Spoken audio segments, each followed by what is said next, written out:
So are you gonna speak out on what happened, or are you just gonna keep on shopping like all being wrong? At the time, we really didn't understand to an extent of what she was doing, because to us, she was our friend. She reached out to me and she said, "Hey girl, how are you?" And I accepted the message because I was like, okay, she's wanting to get to know me. Okay. She's trying to force her roommates to make out with her, not just once, but multiple times. She's currently 17 years old. And we couldn't speak about it because we were genuinely scared of what this creator would do. I'm not allowed to say names for legal reasons, but we are here to talk about... I can. Ashley Barnes. Ashley Barnes. I was there on July 7th, which was probably one of the worst nights of my life. Ashley Barnes looked like the textbook TikTok sweetheart. Millions of followers, wholesome captions like "be kind" and "spread love," and that perfect influencer smile. Her feed? Just vibes, dance trends, soft lighting, collabs with other creators. It all felt safe, happy, normal. But behind the curated positivity, something much darker was festering. While Ashley was busy celebrating her 2.7 million followers, though if you looked, that number had quietly dipped to 2.5. People from her real life started speaking out, and what they were saying wasn't just surprising, it was disturbing. At first glance, Ashley seemed like your average content house-it girl. Harmless, sweet, but the more people looked, the more cracks they saw. Allegations started to surface, claims that Ashley was using her platform not just to entertain, but to control, to threaten, to manipulate. And once the first accusations hit the internet, her carefully built image started to unravel. Fast. This wasn't some vague internet accusation or secondhand gossip passed around on messy Twitter threads. This was firsthand, real, and it hit hard. The voices behind the story? Savannah Jacobs and Melina McGunn. Not faceless usernames, not drama tourists. These were people who had been in Ashley's inner circle, her best friend and her ex. The kind of people who saw everything behind the ring lights. And when they finally spoke up, the picture they painted wasn't just messy, it was terrifying. Melina talked about living in silence, too scared to post, too scared to breathe wrong, because of what Ashley might do. They weren't calling her out for clout, they were warning people. Why? Because if their claims are true, this wasn't just emotional damage. This was controlling behavior, calculated threats, and at one point, according to them, being pinned by the throat. We were the closest people to Ashley, her ex-girlfriend and her best friend, and we cannot believe she would do this stuff to her friends. Since she can't say her name, she's gonna say Peaches.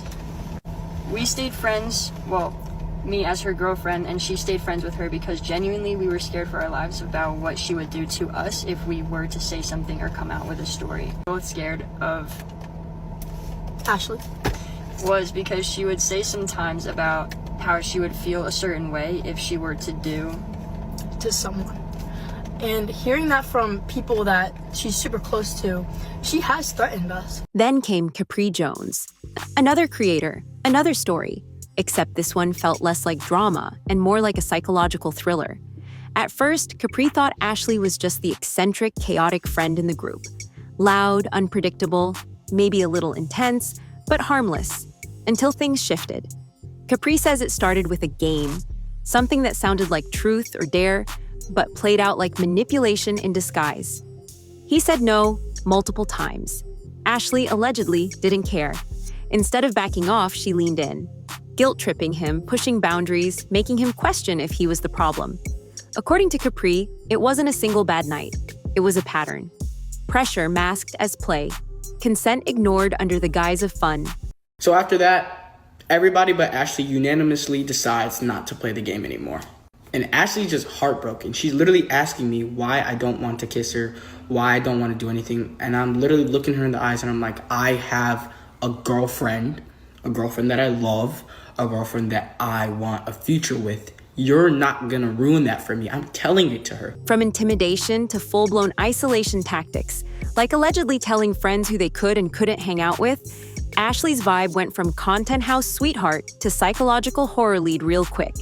And if she thought keeping things quiet would protect her brand, huge miscalculation. Because when both your ex and your best friend say they're afraid of you, that's not drama. That's a pattern with a body count of trust. Now, about the drawer. Yes, an actual drawer. Most people keep, receipts, old chargers, maybe a rogue pack of gum in their nightstand. Ashley's?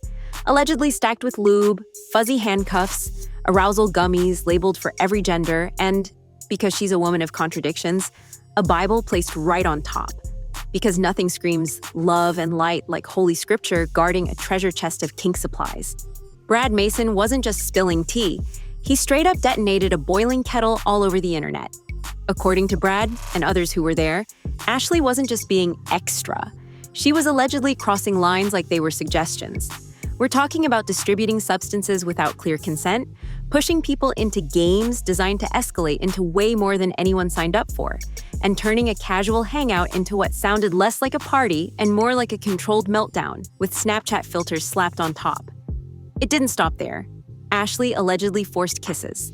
And in one particularly disturbing moment, witnesses claim she grabbed her roommate by the throat mid-makeout. When called out, Ashley reportedly dismissed it with a casual, "It's just something friends do." Right, because everyone's got that one friend who casually chokes them mid-truth or dare on a Tuesday night. Totally normal. Super chill. She's like, okay, this is getting boring. Let's play Dare or Drink. So then she wanted to play Dare or Drink, right? And then she kept wanting people to make out with everyone. And we're like, no. Like, she kept, like, daring him. We're like, no, like, we're not doing that. Like, something else. And we kept daring her, like, I think I told her to do a handstand, do a cartwheel. Like, you know, something, like, dumb, kind of, like, to like, get the game over with. And she just kept daring everyone, like, make out with people. At this point, it wasn't giving misunderstood influencer. It was giving consistent violations of trust, like full-blown pattern mode. This wasn't a one-off. It was boundary blurring, consent ignoring, and treating respect like it was some optional trend. Just another TikTok challenge to half-ass for views. This is where things take a hard turn, from disturbing to straight-up dystopian. Because once people started speaking out, the silence didn't stop. It got louder. Ashley allegedly didn't just weaponize her social clout to manipulate friend groups. She allegedly used it to erase people altogether. Capri Jones, after bravely posting his story, says his account vanished, deleted, gone. Was it a glitch? A weird coincidence? Maybe. But Capri doesn't think so. According to him, it felt less like bad luck and more like calculated revenge. With a ring light. Meanwhile, Ashley's legal team kicked into damage control, firing off cease and desist letters like it was influencer bingo night. But not everyone folded. Creators like Natalie Reynolds saw the threat and said, "Cool, post it." She didn't back down. In fact, she doubled down, calling out the silence, the legal intimidation, and the influencer culture that protects people like Ashley when things get ugly. Because at some point, even the algorithm can't bury the truth. I am being sued by Ashley Barnes and her family. I have received a cease and desist and am now being accused of defaming Ashley Barnes after making a diss track, and now they're requesting for me to take down all the videos about her. I would like to say I am so sorry, Ashley Barnes, for absolutely nothing, and I will not be taking down the videos of you. Your bad actions have consequences, and if your dad wants to take me to court, let's do it. Justice to everyone involved in this situation, and oh, by the way, your gummies and toys aren't allowed in the courtroom, so leave it at your house. At this point, it wasn't just about Ashley anymore. It was an event. The TikTok timeline turned into a flood of Ashley experiences. Some were legit, some were questionable, and a few were straight up wild. Go with you. She grabs one girl and runs. Like, we're all in a group, we're all like following behind her, but she grabs one person and like zooms to the bathroom. I was not the girl that went to the bathroom with her individually, but my heart goes out to whoever did.